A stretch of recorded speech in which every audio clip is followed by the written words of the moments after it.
The saying goes that home is where the heart is. For those who knew Tony Ross, you sometimes wondered where his home was. Well, maybe he's a Bremen grad, maybe he's a Triton grad, Plymouth grad. There was a long, long time before I knew. And then finally he told me from Knox. I'm like, what? We did all these games and he was so gung-ho about every school. Tony Ross had a radio career that spanned over 3 decades, from his time as a high school intern in Knox, Indiana, to the studios of WTCA and WYMR in Plymouth. If you asked those who knew him what he was like, you would quickly find out that Tony's love of broadcasting and sports didn't have limits, and there was no off-season with his coverage. Yeah, Tony, passionate. He's very passionate about high school sports, and he was all about promoting kids. It wasn't just on game weeks, weeks that he was going to cover our games. I've never had anyone. Tony wanted scouting reports so that he could prep.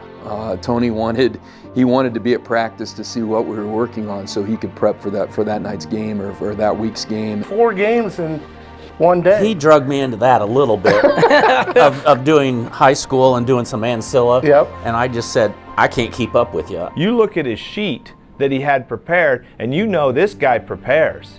Little notes on each kid. I mean, we're not just talking like the top 2 or 3 kids. We're talking every player. He wanted to know. Knowing that he had something as special as a tournament to do, he was ready to show up. He was ready to play. He was ready to come and bring his best every time. He'd kid with us. I hardly got any sleep at all. The things that we were able to see sometimes when we were out of town, and I mean like when we were at semi-states or were at regionals where a team won that maybe we weren't expecting them to win, then he had to go find a place to redo all the stats and everything and redo all the all the information that he had on those teams. But what truly set Tony apart, what made him a fixture in sports broadcasting, wasn't just his work ethic, but how he treated the student athletes, coaches, and fans who met him. Some people, you meet them for, an hour or 2 and you feel like you've just known them your whole life. Tony wasn't that way. It took about 10 seconds with Tony. He just exceptional in the area of just making you feel at home, or just feel like so friendly and cordial that you, after just a minute talking with him, you just felt like you knew him forever. He would say, we're in the shipbuilding business. We're here to build relationships, friendships, and partnerships. Sometimes in media you can get asked questions to trick you up, but I thought he never did that. He wanted to get to the right things, but wanted you to be able to share about your kids, and wanted to give you a platform just to make sure high school athletes got their due and got their credit on the radio for sure. I think for some people in Tony's business, this type of work, it sometimes is about them, but it was never about him. Tony had a way of making you feel like he was your biggest fan when he was at your event. Once you met him, you're a friend for life. Yeah. He wouldn't forget anybody, and he'd talk to everybody, and I think friendly, outgoing, all that stuff. The broadcast team Tony worked with over the course of his career had a front row seat to just how passionate Tony was about his craft. You know what, I had a unique relationship with him when we started, and this is years ago. I remember he asked me to do a broadcast with him. I'm like, what am I supposed to do? He goes, just don't cuss. And I'm like, okay. And he goes, just tell people what you see. That's all he ever told me, and that was 15 years ago. And good guy. I told him I was interested in sports, and he said, okay, we'll come out to a baseball game. And I went to a baseball game with him, and I wasn't expected to be on the air. I wasn't expecting to even be asked to be on the air. But midway through the baseball game, he said, Mitch Columbe is joining us. Put on that headset, Mitch. Say hi to everybody in radio land there, my friend. How you doing, buddy? How's it going, Tony?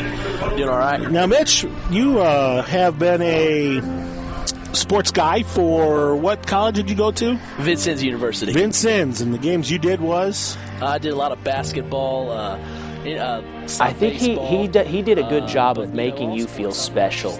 I think he had a way with talking to people. I mean, he did with me. And just in conversations I've had with other people, he made you feel like he'd known you, like you were long-lost cousins. That's something that he taught me, was to have the exciting call. And you see a big touchdown pass, you better deliver. And Tony was good at that. It was just like, I've never met anybody that wore the school's hats as the number one fan like he did. And he was, true blue in LaVille's case, true red in Plymouth's case, whatever the school we were covering. When Tony was on the call, every game felt like a special event. It didn't matter if it was week 1 of the football season or the basketball state championship. Tony brought enthusiasm that rallied communities around the radio and around their high school teams. Big return down the left side, Brody King. 50, 40, 30, left sideline 20. Gets to the 10, outraces everybody, and gets a touchdown. Still on his feet, moving the pile to the 5. Still going, no whistle. Still 3, 2, 1, touchdown. There's the snap. It's going to be throwing a deep ball left side, looking for Workman. He's open. Got it. 15, 10, 5. Touchdown, Trojans. For Drudge. Great recovery. Oh, he's gone. Broke it. 50, 40, 30, 10, 5. Touchdown, Rocky. But there was one event on the calendar each year when you knew Tony Ross would do his best work. One event where 13, 14, or 15-hour days were not only the norm, but a joy for Tony. The Everwise Credit Union Bi-County Tournament. Welcome back here to the friendly confines of the Daly Cox Gymnasium. Tony Ross. It's one of the oldest continuous in-season basketball tournaments in Indiana high school history. 8 schools coming together for a week of basketball bragging rights. Bi-County is Hoosier hysteria at its very best. We're a couple weeks out from the Super Bowl, usually on Championship Saturday. Well, in Tony Ross's world, Championship Saturday was Super Bowl Sunday. I mean, right? Yeah. I mean, he loved it. It gives me goosebumps to this day. I mean, and you fed off of that. I mean, his excitement really for the whole week. Yeah, the Everwise Bi-County is special to Tony. It's a special week. It's a grind. It's a long week when behind the scenes in preparation for all the games that he broadcasts. The Everwise Bi-County is the first event that Tony broadcast for Max 98.3. No doubt. I mean, the memory. I mean, his calls still ring out in my head. I couldn't think specifically of the game, but it seems like Bi-County, there's so many last second, whether shots or stops. For 15 years, Tony Ross was the voice of the Bi-County Tournament. Larkin's going to go in for the attack, throws it up, no, and LaVille grabs the rebound, and that's how this game ends. Look at this. The entire student body rushes for LaVille. New Prairie Cougars, this year's girls Bi-County champion with this victory. Then one day last October, Tony's voice was missing. I was working from home Monday morning, and I got a text message from our general manager, Lenny Dessauer, and basically, hey, have you heard from Tony? And I'm like, no, why? And he said, well, he didn't show up for his morning show this morning, and that's when my heart started to race. I didn't think anything bad had happened really until I was saying, please God, I don't want to see his car in front of his apartment. And at first I didn't see his car, and I drove, 10, 15 yards more, and there was his car. Tony Ross had passed away. He was 54 years old.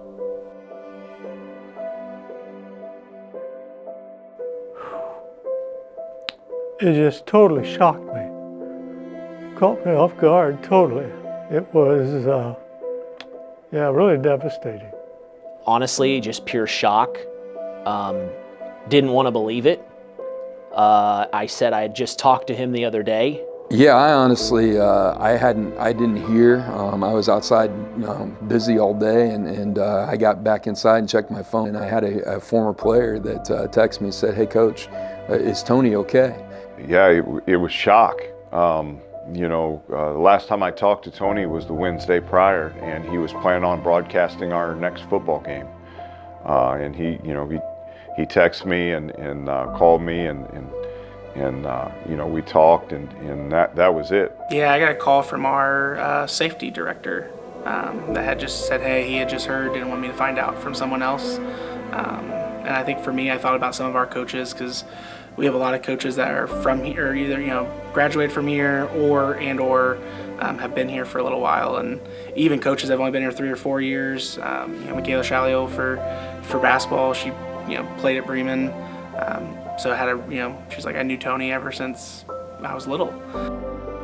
The hardest part about losing Tony this last year was not just how suddenly he left us, but how different high school athletics and the Bi-County tournament feel this year.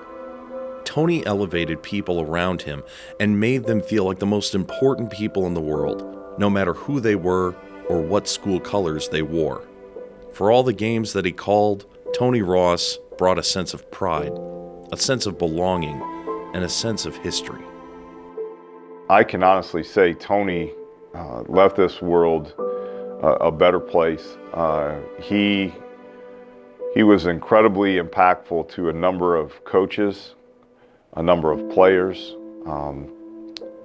and obviously the audience that follows the area teams. I think, when you look at the Bi-County tournament as a whole, the thing that I've said for years is the great thing about it is it's about communities. It's about small communities, and Tony did such a great job of promoting those small communities. His part of the Bi-County is he's been the voice of the Bi-County. When you look over at the scores table, and I still, when I walk into gyms today, I look over and see, who's broadcasting, and you expect to see Tony there. And people are going to notice that, because that's the legacy. Tony Ross is right there on the aisle, yeah, with the Max banners and the Max banners at each end of the gym. That's not going to be there. And then they're going to go, oh yeah. Right. And yeah, I often find, because of course I've been in gyms and since his passing, and I still find myself all the time looking up to whether it's the Plymouth gym, the the Trojan Trench, Bremen. Wait a minute, Tony's supposed to be here. He always was so much focused on others. He made you feel like such an important person in a year and a half knowing him. I can't imagine people that knew him for 20, 30 years how they felt. Because he leaves a very big hole. It's going to be different. It's going to be different. It just is. Like I said, no one can replace someone like him, and he always was down there on the floor for the winning team, interviewing kids. He had the personal touch. People like that, they don't just come around every day, and they're hard to replace. And he is someone that will be remembered by me forever. For the ones who knew him and worked with him, the only regret in knowing Tony Ross was not having one last time to say what mattered most to so many of his fans, his listeners, and the school communities he covered. You hope he knew how big of an impact, because just hearing the stories from our coaches, from athletes, from former athletes, I just hope he knew how big of an impact he had for them and how appreciative we were. I'd just say thank you. For all the time. He poured into myself a lot. He poured into me a lot. He poured into so many people. And I just tell him thank you. I just appreciate everything you've done for myself, for other coaches, for other players, for countless people.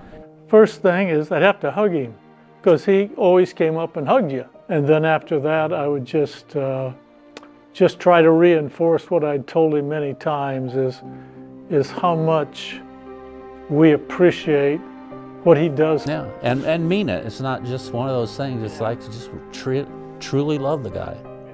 And I would share with him, because you always go through your head, like Marc and Scotty said, did I tell him I loved him enough? Did he know how much I cared for him?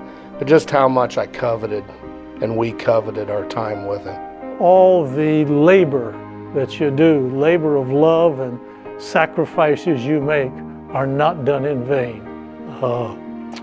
You've impacted incredible amount of lives.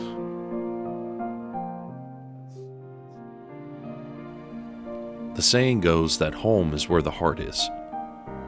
For those who knew Tony Ross, home was wherever high school athletics took place. Home was where student athletes were uniting communities around their schools. For those who knew Tony Ross, anytime he was broadcasting high school sports, he was home.